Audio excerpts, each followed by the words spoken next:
Cavalcade of America, presented by DuPont. The Raven Wins Texas, a story of Sam Houston. Adapted for radio from The Raven, the Pulitzer Prize-winning biography by Marquis James. Starring Walter Houston in the role of Sam Houston.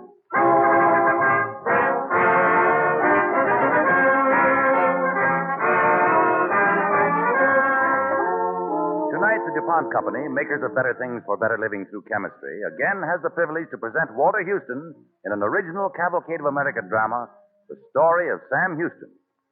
In a brilliant career in the American theater, Walter Houston is noted for his performances in The Barker, Dodsworth, and Knickerbocker Holiday. He has been acclaimed for his roles in the motion picture version of Dodsworth, as well as in Rhodes and The Light That Fades.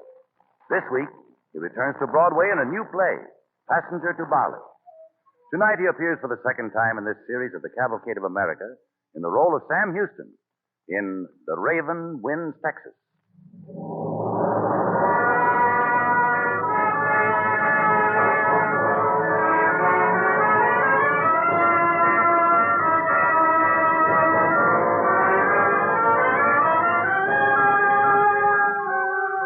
It is the end of a summer day in the year 1832.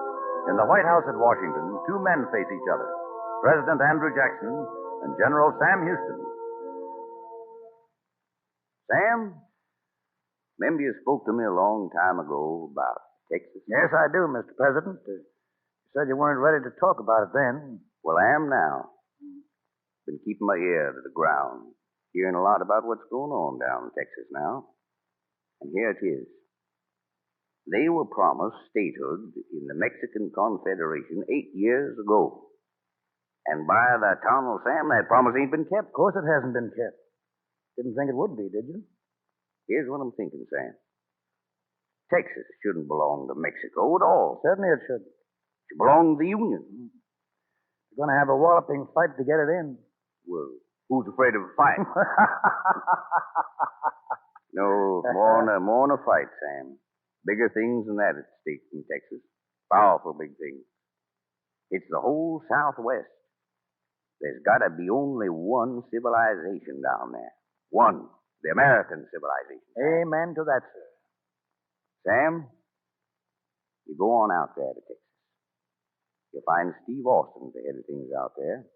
He's a good man. Maybe too good to be dealing with that Mexican rattlesnake Santa Anna. Watch out for his fangs. He's got 'em to use 'em. It's a big job, General. Sure it is, Sam. But I tell you, Texas should be in the Union. Should be. By the eternal it shall. That's what I promise you, General. By the eternal.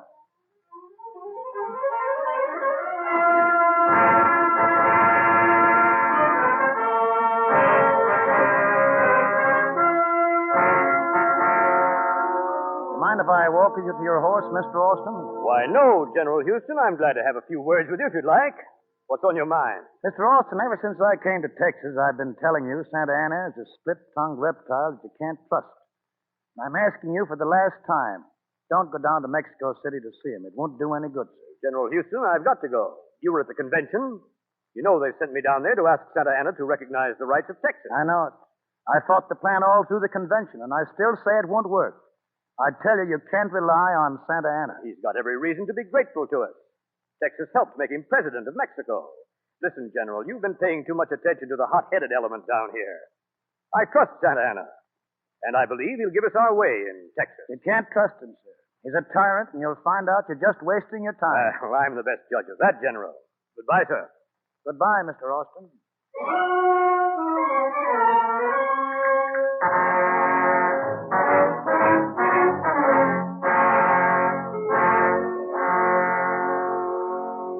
Senor Presidente. Yes, Almonte.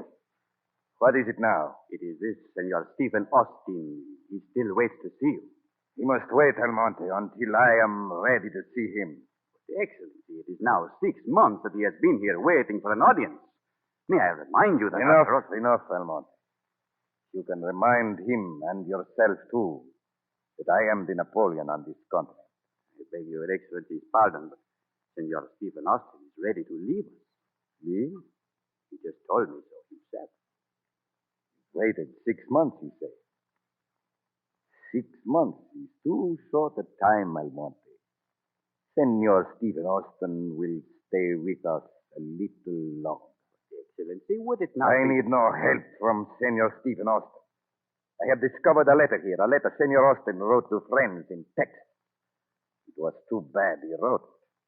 I shall make Senor Stephen Austin pay for that mistake. I do not quite understand, Excellency. Senor Stephen Austin was indiscreet enough to write that Texas might have to separate from Mexico. Separate from me. You hear? And join the United States. He is a traitor to Mexico. Senor Stephen Austin will find it is his mistake to oppose me. Almonte, you go out there. You arrest Senor Stephen Austin. You give him a deep and a solitary cell. When you have done this, Almonte, you come back. Tell me about it. Yes, Excellency. Well, sir, will the president see me now? I am sorry, Senor Austin. I have told you the president will not. But I've been trying to see him for 6 months. Surely. I have said, Senor Austin, you will not see him. Senor Austin, you are under arrest. Arrest? What for? You have no right to arrest me. I represent Texas. And General Santa Anna represents Mexico. I trusted him. Sam Houston was right. Tell your Santa Anna he can imprison Stephen Austin. But there are Americans in Texas who will make him pay for it. You can't stifle the cry of liberty. No man ever has. No man ever will.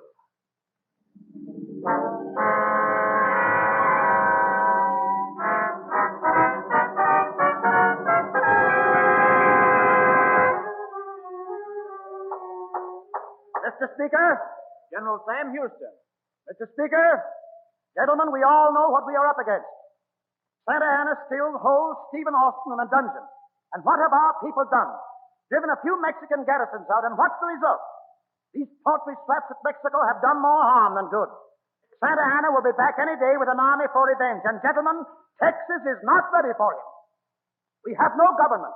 We have no army. And we better organize both and be quick about it. Mr. Speaker, I move that Sam Houston be given command of the Army of Texas. I second the motion. Gentlemen, you've heard the motion. All in favor? Aye. Opposed? The motion is carried. Speaker? General Houston. Yes, what is it, Sutherland? A message, sir, from the boys at the Alamo. Santa Anna is attacking. Mr. Speaker! Mr. Speaker, just a minute. What's wrong, General? I've got a message here from Colonel Travis and David Crockett at the Alamo. In 10 days getting to us. It reads, I'm besieged by Mexican troops. Santa Anna demands our surrender. Otherwise, our troops will be put to the sword. I call upon you in the name of liberty, patriotism, and everything dear to Americans to come to our aid with dispatch. I move this convention immediately adjourn, arm, and march to the aid of the Alamo. Gentlemen, please listen to me. This isn't the time to go off half-cocked. That's been our trouble. We've got to save the Alamo, and we've got to have an army to do it. Your place is here. Mine is to find an army. And God willing, we'll save the Alamo.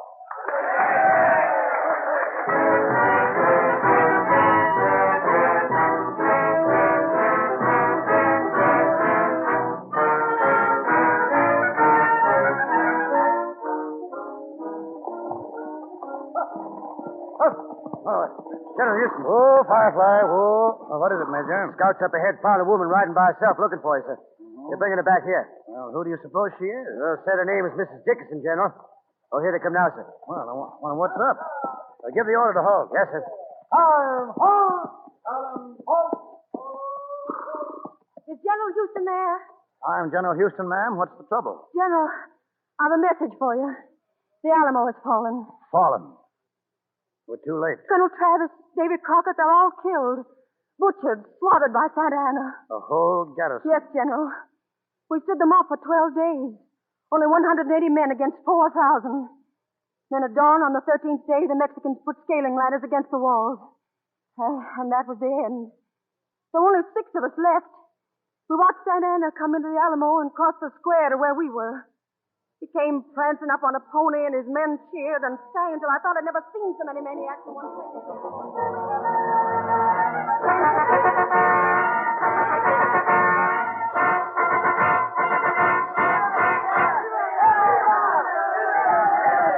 Well, there he Santa Ana?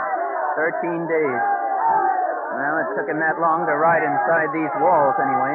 What'll they do? What'll they do to us now? Keep up your nerve, Mrs. Dickinson. Don't let them think you're scared. Remember, we showed them what we could do for 12 days. We're not going to quake before them now. Make way! Make way for the Presidente! At ease! At ease! Well, Almonte, the victory is mine. Yes, Senor Presidente, but another one like it will ruin you. Silence, Almonte. Yes. These are the prisoners. These 5 men here, Senor. The woman there. Prisoners are a nuisance, Almonte. I do not wish to have him. Good. You bloodthirsty beast! Haven't you butchered enough of us? Oh, there is a flash of spirit for you, Almonte. I shall show a little mercy. Senor. Come here, senor. No! No, I won't. When Santa Ana orders, he shall pay. Your arm is tender, senor. It's very easily broken. Proceed, Almonte. No! Oh, no, don't. Almonte, what are you waiting for? Yes, Senor Presidente. Ready. Aim. Fire! You see, senora, what my mercy spared you. Now you can do something for me. You know this General Sam Houston? Yes. You will find this Senor Sam Houston. You will take a message to him. Almonte, you have a horse made ready for the senora. Please. Listen well, senora. Give him my compliment. Tell him what you have seen. Tell him to remember the Alamo. That will be the fate of every man in Texas who opposes my authority. Now, on this horse. Quickly, senora. Up! So, go!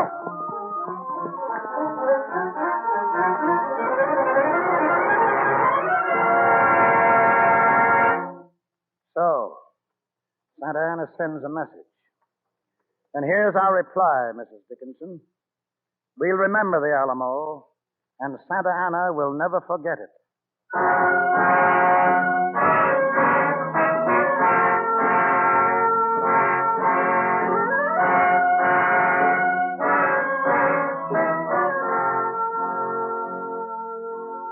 Hockley. Yes, sir? Tell the men we'll have to eat cold rations tonight. I want no campfires burning. Too easily spotted by Santa Ana's men. Yes, General. Well, they'll wipe us out anyway, if you ask me. I tell you, General Houston, it's no good. We haven't a chance. I'll throttle you if you keep up that talk. Very well, sir. But tell me how 900 men are going to drive off 7,000. That's my problem, Major Smith. The Mexicans haven't tapped us yet, and I tell you they won't.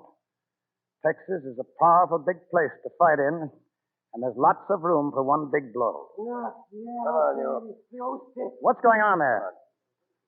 Come on here. What is it? Come in. What is that? What's the matter there? Scouts picked up a rattlesnake riddled into camp, General. Come on, you speak up, you spy. Santana. Yeah, no, we don't savvy Mexico around here. English, you know English. All right. Tell him just what you told me. Go on. Santana, he come this way. 4 division. He kill all. Right behind. Yes? Santa Ana right back of us? Shall I hang him or shoot him? No, por favor. No. No, de Dios. No, there's no hurry. Major Smith. Yes, General. Well, you're right, Smith. It's no use. We can't fight 7,000. I thought so. Yes, we'd better get out of here. Make for the border of the United States before it's too late. I guess it's all over, boys. We're licked. All right, sir. Makes sense to me. What's this spy doing in here? Kick him out of this camp before I change my mind and have him strung up. Get out of here. Come on. Go on, get out. We'll have to hurry before it's too late. Where are you going, Major Smith? I'm going to carry out your orders. Major, Yes, General? do you think I'm a lunatic? Didn't you just say it was all over? Sure, I said it. Sure, we're going to retreat. And when that spy tells Santa Ana, he'll come chasing after us, and we'll give him a run. A run he'll never forget. And then, boys, we'll strike. We'll hit him when he least expects it. All right. Go ahead. But you're making a mistake. I'm commanding this army. I give the orders. Sound the retreat.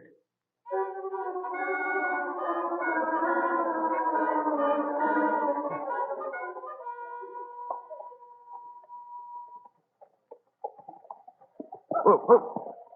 Captain Baker. What is, Major? Follow me down the road. Yes, sir. Yes. Oh there. Oh. Captain Martin. Yes, Major? Follow us. Hurry. Yes, sir.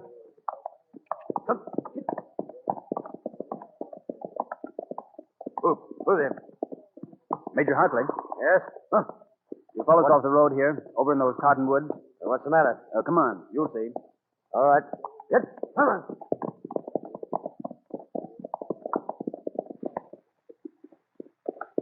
Hurry up. Now listen, men. We've got to take a stand. Houston's kept us retreating for 38 days. Santa Ana's still hot on our trail. Officers of his staff, I vote we demand an explanation. He'll give us an explanation, all right. Sure he will. But if it isn't satisfactory, he should be removed from command. Who'll succeed him? You, Major? Well, that's beside the point, but this isn't. We're licked, men. The army's deserting. Hundreds have gone across the border into the States. About time we did, too. Rats getting their hides off a sinking ship, huh? You all heard what General Houston said about this retreat being part of a plan? Yeah, we heard him. We heard him say a lot of things. Victory is certain. Remember the Alamo. I say he ought to remember it. Instead of backing us up to the border and then swinging us east over this way, he doesn't know what he's doing. What kind of a general is he? All right, men. He's had his way long enough. We can get along without him. Are we all agreed? Take a stand that way? Wait a minute. Somebody's riding through the woods. Who is it? He's alone, whoever he is. Houston. Well, how'd he find out we were meeting? Never mind. It's too late now. Oh, boy. Well, I sort of missed you boys. Letting the Army get away ahead of you, aren't you? Well, General Houston, Yes, what's the matter? Oh, come on, out with it. Go ahead, Major Smith. Well, how much longer are we going to retreat? We have a right to know. It's over the men, the ones who haven't deserted you yet. Is that the way you all feel? Baker? Martin? Hockley? No, sir, I don't. Thanks, Hockley. The trouble with you men is you don't know what's going on. Instead of going off in the woods here, you should have stayed with me and learned a few things. The scouts have reported that Santa Ana has gone into camp just beyond the San Jacinto there, only one of his 4 divisions with it. What are you going to do, General? You see, it's almost 3 o'clock. An hour from now, they'll still be taking their siesta. Hockley, is my imagination playing tricks with me again? Playing tricks, sir? That eagle. See it up there? Yes, sir, but... Hey, there was an eagle above my head when I came into Texas. Now this one at San Jacinto, an eagle again, sailing toward Santa Ana's camp. All right, boys. The retreat's over. Now we attack. Here are the orders. We'll assemble in these woods. 4 o'clock, when I raise the sword, we'll advance to catch him and catch him asleep. Don't fire until I give the order. Remember now, no firing until I give the signal.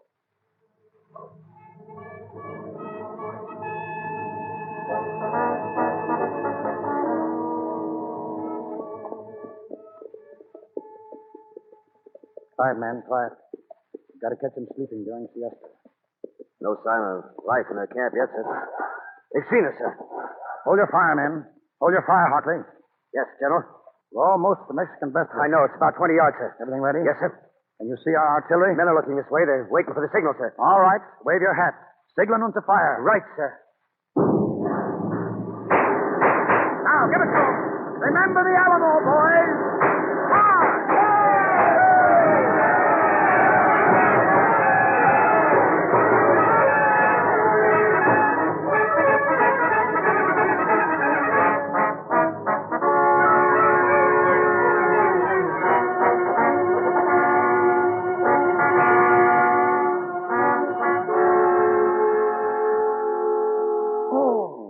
Here, sir.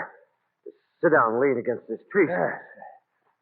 Yeah, all right, Hockley, All right, but... try not to move that leg any more than you have to, sir.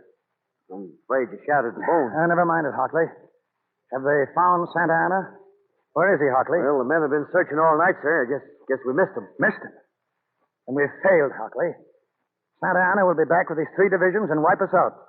We've got to find Well, him. we can't even tell who is an officer and who isn't, the way these Mexicans are ripped off their epaulets. What's going on back there? Major Hockley. Major Hockley, they caught Santa Ana. Caught him? Where is he? They're bringing him in now. That one there. Oh, that can't be Santa Ana. Robeson got him, but didn't realize who he'd caught till the other prisoners began shouting El Presidente. What are you laughing at, Hockley? Oh, wait till I race you up, General Houston. You'll laugh, too. He's wearing a blue smock and red carpet slippers. This is the great Santa Ana. I guess we interrupted his siesta at that. Well, great work, boys. Quiet now. Quiet, here he is.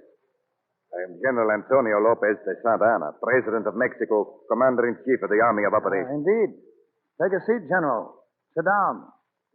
Sit on that box there. I place myself at the disposal of the brave General Houston. You don't have much choice, do you?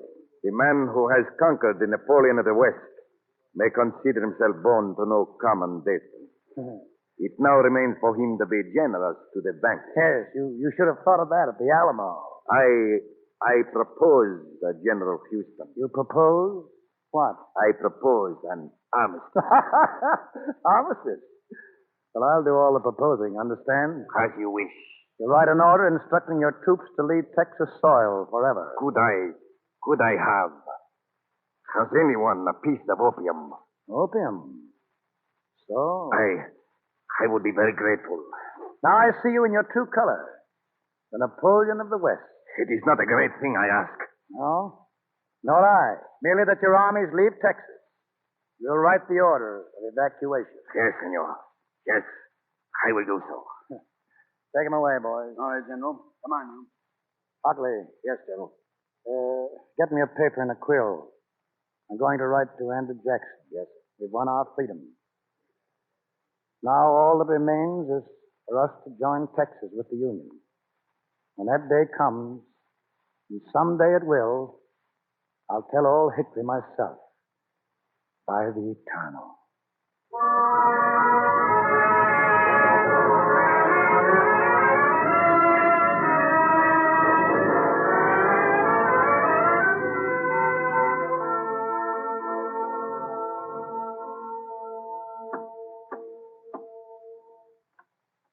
Oh, General Houston. I'm sorry, Hannah. We got here too late. I'm sorry, too, General. He asked about you at the very last. This is my son, Hannah. How do you do, Hannah? How do you do, Miss Sam? He left as soon as we heard. Could we see him? Yes, sir. You can. This way, General. You come too, Sam.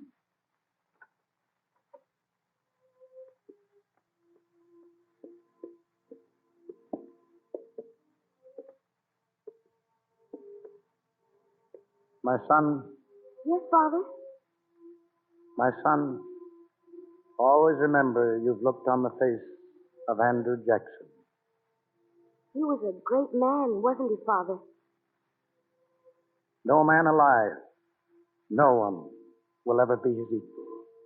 Father, he sent you to Texas, didn't he? Long time ago. Now he's gone without knowing that Texas belongs to the Union. No, General. He knew. Word came this morning. Did he say anything? He smiled all over his face. Then he looked up and said, Texas in the Union. My old friend has been true to his trust. You say he smiled? Come along, son. We're going home.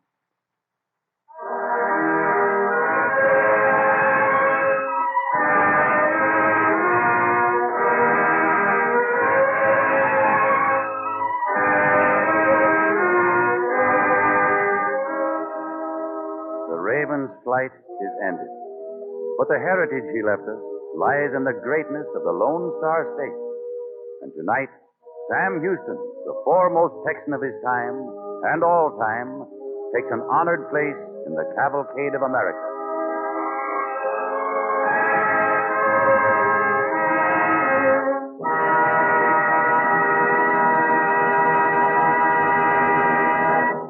Thank you, Walter Houston. We are happy to have you as our guest on the Cavalcade of America. And now, before we hear from Dr. Monahan about next week's program, we have a story from the wonder world of chemistry. Picture a room with rows of green apples hanging from hooks on the wall. One green apple hangs from each hook. Sounds foolish, doesn't it? But it isn't.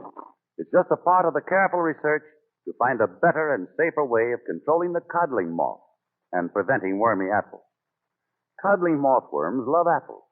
They cause heavy damage to apple crops and make you pay more for the fruit. Materials now used to protect apples from these pests must be washed off at harvest time in order to protect your health. You can see what a fine thing it would be to have a safe protection that wouldn't need to be washed off. Some years ago, DuPont scientists began a search for a material that would defeat the insects and not harm humans. So they built a dining room for the codling mothworms with tempting green apples hanging on hooks. They provided comfortable little cages for codling moths to live in and lay their eggs. Month after month, they treated green apples with various chemicals and watched the mothworms. It was a long search, but those DuPont men kept plugging at it, and finally they found a promising chemical with a long name, phenothiazine.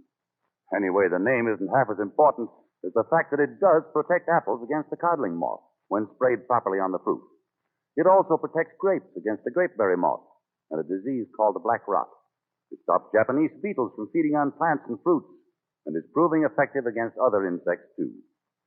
There's another queer angle to this story. Zoologists of the United States Department of Agriculture have tried out the same chemical as a remedy for certain internal parasites of sheep. They found it to be the most effective known remedy for this purpose. A single dose does the trick. It didn't take long for the news of this experimental work to travel to the great sheep-raising countries of Canada and Australia. Scientists there have had equally good results. And now similar trials are being made with cattle, hogs, and other animals. So you see, the benefits of chemical research travel far and wide. Whether you grow apples or raise sheep or merely buy lamb chops and enjoy apple pie, chemistry has been working to protect your pocketbook. And there you have the essence of the DuPont pledge, better things for better living through chemistry. And now the Cavalcade of America's historian, Dr. Frank Monahan of Yale University. Sam Houston, the founder of the Republic of Texas, was a great man molding a great event, and so his name is written large in American history. But it is true that frequently a great event can be approached and understood through the hopes and actions of the little people, whom history does not headline. The Cavalcade program for next week, entitled On Jordan's Banks, is the story of an unknown youth named Sam Davis. Sam Davis was a Confederate spy, a spy who was caught. But Davis, during his brief career, seems to me to represent the highest devotion to a cause, the most complete loyalty to an ideal. And these are qualities that have given strength to the fabric of American character and greatness.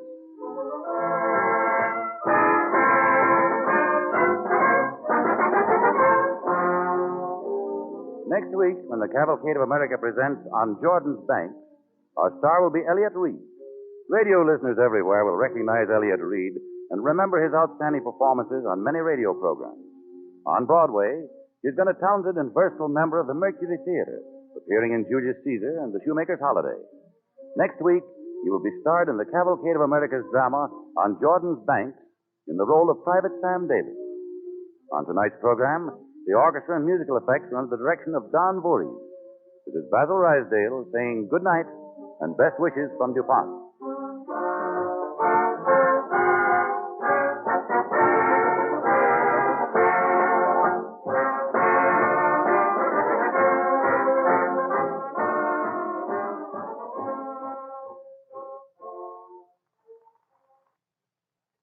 This is the National Broadcasting Company.